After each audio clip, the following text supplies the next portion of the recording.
চ্যানেলে সবাইকে স্বাগত জানাই। আবার একটা রেসিপি নিয়ে চলে এলাম। আজকের রেসিপি হলো শাহী রুই মশলা। দেখো এখানটা একটা রুই মাছ বড় সাইজের 1 কিলো প্রায় 650 মতো রুই মাছ, সেটাকে নেওয়া হয়েছে। আর এটা খুব সহজ পদ্ধতিতে রান্না করেছি, সেটাই তোমাদের সঙ্গে আমি শেয়ার করছি। বন্ধুরা, গলার অবস্থা খুবই খারাপ, সেই জন্য এতদিন ভিডিও করতেও পারিনি আর ছাড়তেও পারিনি। অনেকদিন পরে ভিডিও করছি, প্লিজ তোমরা সাথে থেকো আর ভিডিওগুলো দেখো। প্রথমেই রুই মাছগুলো আমি কেটে নিয়েছি। রুই মাছটাকে কেটে ভালো করে ধুয়ে আমি অল্প হলুদ আর লবণ মাখিয়ে রেখেছিলাম, খুব বেশি হলুদ মাখাইনি। আর এখানে 5 পিস আমি মাছ ব্যবহার করেছি, সেই মাছগুলোকে দিয়েই আমি এই রেসিপিটা করেছি। বাকি মাছ আমি রেখে দিয়েছি অন্য সময় করার জন্য। দেখো মাছগুলো আমি কেটে নুন আর হলুদ দিয়ে দিচ্ছি, দিয়ে আমি মিনিট 10 আমি এটাকে নুন আর হলুদ মাখিয়ে রেখে দেবো। কথা বলতে খুবই অসুবিধা হচ্ছে কারণ প্রচণ্ড গলা ধরে রয়েছে। আচ্ছা দেখো, এবার একটা প্যান বসিয়ে দিচ্ছি মাছগুলোকে ভেজে নেবো বলে। প্রথমে তেল দিয়ে দিলাম, তেলে মাছগুলোকে ভালো করে ভেজে নেব। এখানে আমি ননস্টিক ব্যবহার করেছি, কড়াটা ব্যবহার করা হয়নি। আর যেহেতু মাছ বেশি ছিল না, ওই জন্যে 5 পিস করবো বলে এখানটায় আমি প্যানই ব্যবহার করেছি। মাছগুলোকে আমি উল্টে পাল্টে ভেজে নেব। বন্ধুরা, এই রেসিপিটা করতে গেলে শাহী যে ব্যাপারটা সেটা তোমরা দেখলেই বুঝতে পারবে। কম মশলায় অথচ শাহীর মতো টেস্ট হবে এরকম, সেইটাই রেসিপি। দেখো মাছগুলোকে আমি ভালোভাবে ভেজে নিচ্ছি। মাছগুলো ভাজা হয়ে গেলে ইতিমধ্যে আমি কাজু, চালমগজ, পোস্ত একসঙ্গে বেটে রেখেছি। আর আদা রসুন আর পেঁয়াজ আর কাঁচা লঙ্কা দিয়ে একটা পেস্ট আমি করে রেখেছি। আর টমেটো একটু পিউরি করে রেখেছি। এখানে মূল এইগুলোই হচ্ছে কি উপকরণ ব্যবহার করা হবে।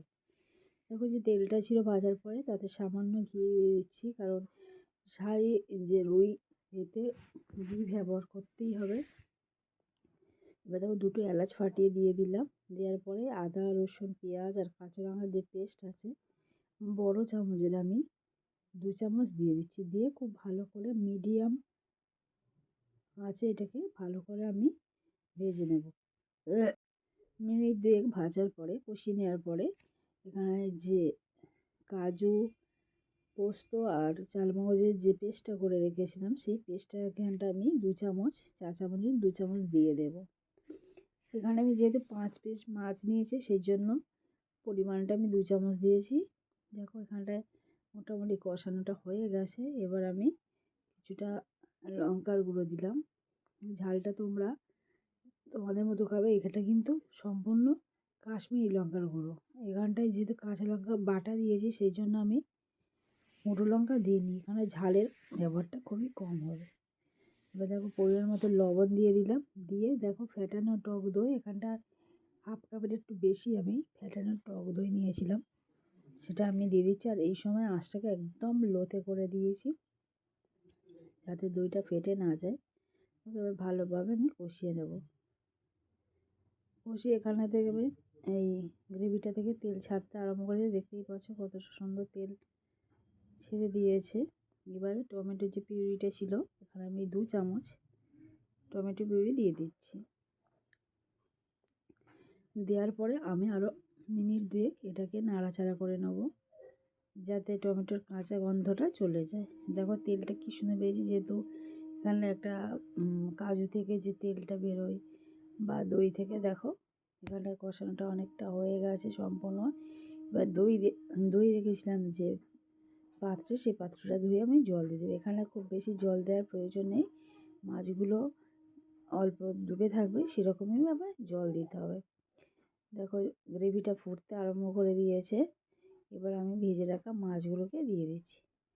বন্ধুরা, অনেক দিন পরে এলাম ভিডিও নিয়ে। যদি আমার এই ভিডিও রেসিপি ভালো লেগে থাকে তাহলে অতি অবশ্যই লাইক করবে, কমেন্ট করবে, আর যদি ভালো লেগে থাকে তাহলে অবশ্যই শেয়ার করবে। আর যারা নতুন বন্ধু আছো চ্যানেলে, যদি আমার এই রেসিপি ভালো লেগে থাকে তাহলে অতি অবশ্যই সাবস্ক্রাইব করে পাশে থাকবে। বন্ধুরা, এখানটায় হয়ে গেছে মোটামুটি। এবার মাছটাকে আমি উল্টে দিচ্ছি, দেওয়ার পরে দিয়ে আরও মিনিট 2-3 এটাকে ফোটাতে হবে। আর সামান্য চিনি, এটা দিলে খেতে আরও টেস্টি হয়, সেই জন্য আমি সামান্য চিনি ছুঁয়ে দেবো। আর 2টো কাঁচা লঙ্কা ছিঁড়ে রেখেছিলাম, সেই দুটোও দিয়ে দিচ্ছি। বন্ধুরা, নামানোর আগে সামান্য ঘি দিলে খুব ভালো হয় খেতে, খুবই খেতে ভালো হয়। আর সামান্য গরম মশলার গুঁড়ো দিয়েছি, যেটা স্কিপ হয়ে গেছে সেটা বলে দিলাম। সামান্য গরম মশলার গুঁড়ো দিয়েছি, এতে খুব সুন্দর টেস্ট হয়েছিল। তা বন্ধুরা, আজকের রেসিপি আমার এই পর্যন্ত। আবার নতুন রেসিপি নিয়ে চলে আসবো। যদি আমার এই রেসিপি ভালো লেগে থাকে, আবারও বলছি, লাইক করো, কমেন্ট করো, শেয়ার করো, আর সাবস্ক্রাইব পাশে থেকো। বন্ধুরা, ভালো থেকো, সুস্থ থেকো, আর আমার ভিডিওগুলো প্লিজ দেখো।